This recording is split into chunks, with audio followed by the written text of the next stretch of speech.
कि महाराष्ट्र राज्य उर्दू शिक्षक संगठन के क़याम से पहले कौन सी संगठन थी जो रियासत की थी उर्दू की? मैं समझता एक भी रियासत सतह की नहीं थी, जिला सतह के थे जिसका कभी ऑडिट नहीं, तालुका सतह जिसका कोई वजूद नहीं, लेकिन काम होता था अपने अपने सतह पर। जब रियासती सतह की तंजीम का क़याम अमल में आया 1996 से लेकर 2018 तक आपको मालूम होना चाहिए कि महाराष्ट्र में 197 संगठन रजिस्टर्ड है। उर्दू, मराठी और इंग्लिश मीडियम की संगठनाएं जो है 197, और 197 संगठन में सिर्फ और सिर्फ 5 संगठन गवर्नमेंट की लिस्ट पर है, जिसे गवर्नमेंट ऑफ महाराष्ट्र ने एक राज्य संयुक्त मंडल बनाया। उसका मकसद ये था कि प्राइमरी टीचर्स के मसाइल का हल निकालने के लिए एक तंजीम बनाई जाए गवर्नमेंट लेवल पर। वो भी तंजीम ही समझी, वो राज्य संयुक्त मंडल बनाया जिसके सदर शिक्षण राज्य मंत्री हैं, और उसमें सिर्फ और सिर्फ 5 संगठन मेंबर है महाराष्ट्र में।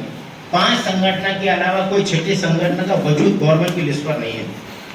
आपको मालूम 4 संगठन महाराष्ट्र प्राथमिक शिक्षक संघ, महाराष्ट्र शिक्षक समिति, केंद्र प्रमुख सभा और एक दूसरी एक संगठन है, और 5वीं संगठन है महाराष्ट्र राज्य उर्दू शिक्षक। साथ ही साथ ये भी बता दूं कि संगठन जो अपने आप को ये कहते हैं कि हमारी संगठन शासन मान्यता प्राप्त है, यह गलतफहमी अपने दिलो दिमाग से निकाल देना चाहिए कि एक भी संगठन शासन मान्यता प्राप्त नहीं है। ये सिर्फ और सिर्फ राज्य संयुक्त मंडल की जो कमिटी 5 संगठन है, यही गवर्नमेंट की लिस्ट पर है, क्योंकि जिला परिषद शिक्षक और कर्मचारी किसी संगठन को गवर्नमेंट ने आज तक मंजूरी नहीं दी, क्योंकि एक्ट 1967 जो हमारा जिला परिषद और पंचायत समिति एक्ट है, उसमें कहीं ऐसा जिक्र नहीं है कि किसी जिला परिषद शिक्षक या कर्मचारी के संगठन को मान्यता दी जाए। अब जितने लोग बोलते हैं कितना सच कहते हैं, अब अच्छी तरह समझ, और हमने हमेशा सच का साथ दिया, सच बोला, सच्चाई का काम किया। झूठ कितने दिन चलेगी आपकी? एक दिन मैं आपके सामने झूठ कह दूं, आप यकीन कर लेंगे, कल बोल दूं कल, लेकिन परसों जब बात मालूम होगी, जब मैं सच कहना भी शुरू करूंगा तो आप यकीन नहीं करेंगे। उससे बेहतर है झूठ बोलकर अपने गुनाह बढ़ाना और अपनी उम्र को घटाना नहीं चाहिए आपको। जितनी तंजीमें हैं, व्हाट्सएप की तंजीमें हैं, संगठनाएं जो चल रही, जितनी महाराष्ट्र में उर्दू की तंजीमें हैं, वो तमाम की तमाम महाराष्ट्र राज्य उर्दू शिक्षक ना उनकी माँ है और उनके बच्चे हैं। बच्चा थोड़ा बड़ा हो गया, कुछ सीख लिया, तो वो अलग से उन्हें अपना एक प्लेटफॉर्म तैयार करने की पूरी कोशिश करता है।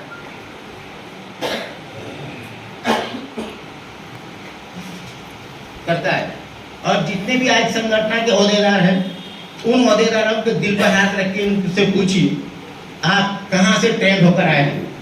जैसा हमारे अंसार साहब, नासिर अंसार साहब है, हाजरा नूर साहिबा है, उनको मालूम है कि महाराष्ट्र में गवर्नमेंट ने SCRT एक इदारा है जहाँ पर महाराष्ट्र के तमाम टीचर्स को स्टेट लेवल की ट्रेनिंग दी जाती है, और वो इलाकाई सतह पर, जिला सतह पर, तालुका सतह पर ट्रेनिंग देते हैं।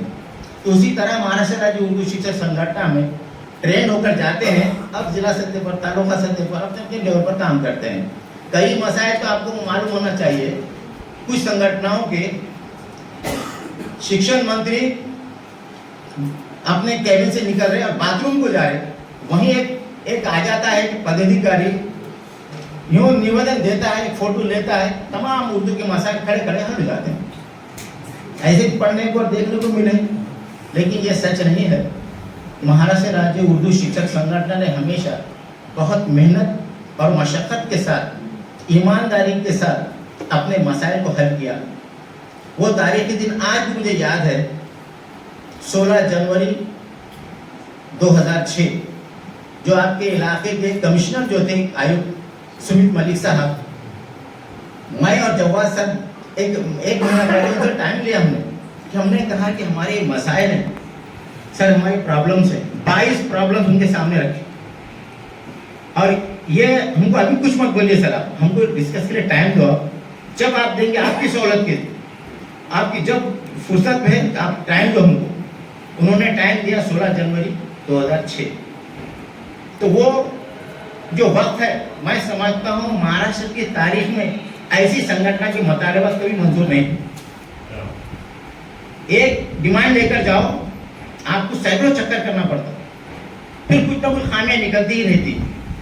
लेकिन वो डिमांड और वो तारीख ऐतिहासिक दिन था हमारे लिए। महाराष्ट्र से 2006 में मात्र सिर्फ 37 लोग ओहदेदार थे, हमने बुलाए थे हर जिले से एक दो बुला लिए, तो 37 लोग थे। वो डिमांड ऐसे बुनियादी मसाइल उस दिन ही हल हो गए। अब जितने जो व्हाट्सएप पे जो चलते हैं वो तो मसाइल तो रोजाना के, लेकिन बुनियादी जो मसाइल है जैसे बेसिक क्लासेस जो रहते हैं हमारे, उस तरह के मसाइल, बेसिक स्कूल बंद भी होने को है, लेकिन बेसिक क्लास अगर आपकी मंजूर शुदा है तो वहाँ पे मैं बराबर नहीं करता। तो इसलिए हमारे मसाइल में बुनियादी मसाइल क्या मसले थे हमारे, गवर्नमेंट को अलग से कुछ खर्च करने की जरूरत नहीं थी। हमने डिमांड किया कि पहली डिमांड कि जहाँ मुस्लिम लोक संख्या है, लोक संख्या असलेल्या गावात उर्दूचे समांतर वर्ग सुरू करने बाबत ऑलरेडी स्कूल है गवर्नमेंट का, ऑलरेडी स्टाफ है, बिल्डिंग है, सब कुछ है। उर्दू मीडियम के बच्चों को मातृभाषा शिक्षण देण्यासाठी उर्दूचे वर्ग सुरू करा, गवर्नमेंट यही मंजूर कर दी उन्होंने। जब भी फटाक से दूसरा था मराठवाड़े में उर्दू और मराठी मीडियम के एक ही स्कूल एक साथ चलते। हमने कहा मराठी सोबत चालत असेल उर्दू शाळांना खडक शाळेचा दर्जा दिया, उन्होंने तो दे दिए, लेकिन बाद में पछता भी लिए। उन्होंने कहा हमसे ये बड़ी गलती हो गई, एक स्कूल को हमने 2 स्कूल कर दिए, जहाँ 200 स्कूल थे तो 400 स्कूल हो गए। वो आसानी से दे दिए, लेकिन बाद में पछता है। उसी का असर है कि बाद में यूडाइस भी हमने अलग से कराया सर, मीडियम माध्यम में आए।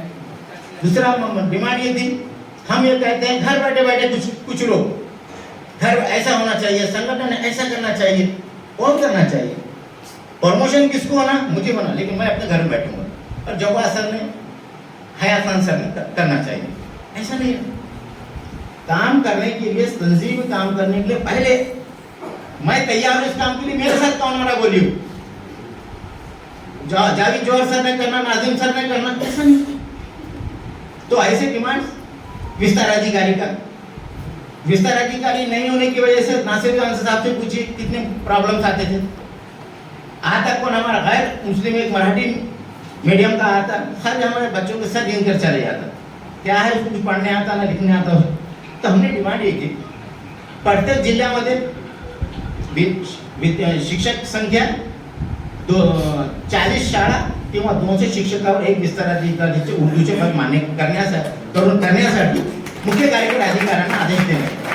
गवर्नमेंट ने इस बात को मान ली, उन्होंने गुणवत्ता बढ़ेगी कैसे, उर्दू स्कूल है, उर्दू टीचर है, सब अवेलेबल है, लेकिन उर्दू विस्तार अधिकारी ही नहीं है। तो उन्होंने कहा बिल्कुल बोला, उसने कहा की जिल्हा परिषद मध्ये जितके पद मान्य पदामधून उर्दूचे पद मान्य करण्यात यावे, शाळांची संख्या लक्षात घेता। तो 40 स्कूल चाहिए या 200 टीचर चाहिए, एक उर्दू का पद मंजूर होता है। और इस ताल्लुक से महाराष्ट्र के तमाम सीईओ को मैं समझ 2021 जनवरी में हमने लेटर को तमाम सीईओ को भेजे। जब अकोला का जब प्रकरण सामने आया, 12 टीचर को 6 महीने तक ज्वाइन करके पोस्टिंग नहीं दी, तो नितिन देशमुख बाबू का भी बहुत बड़ा रोल रहा है उसमें। संगठन का तो रोल है, लेकिन उनका भी बहुत ज्यादा रोल है।